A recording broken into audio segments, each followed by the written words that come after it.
জোবায়েদ হত্যাকাণ্ড ন্যায় বিচারের দাবি। আজকের এই ভিডিওটা একটা সংবেদনশীল বিষয় নিয়ে। জগন্নাথ বিশ্ববিদ্যালয়ের ছাত্রদল নেতা জোবায়েদ হোসেনের হত্যাকাণ্ড যা নাড়া দিয়েছে পুরো দেশকে। 20 অক্টোবর 2025 পুরান ঢাকার একটি বাসা থেকে উদ্ধার হয় জোবায়েদের মরদেহ। পরদিন পুলিশ জানায় ঘটনাটিতে এক ছাত্রী ও এক ছাত্রদল কর্মী মাহিরকে আটক করা হয়।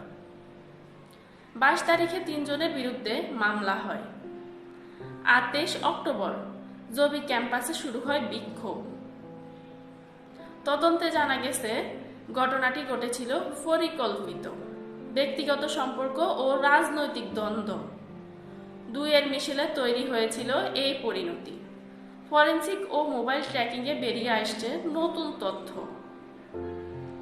বাংলাদেশ দণ্ডবিধির ধারা 302 অনুযায়ী হত্যার শাস্তি হল মৃত্যুদণ্ড অথবা যাবজ্জীবন কারাদণ্ড। আইন বলছে কোনো অপরাধী ক্ষমতার ঊর্ধ্বে নয়।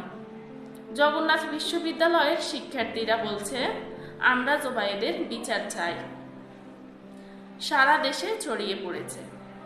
রাজনৈতিক মতভেদ থাকতে পারে, কিন্তু সহিংসতা কখনোই সমাধান না। আমরা চাই সত্য প্রকাশ পাক, ন্যায় বিচার হোক শান্তিপূর্ণভাবে।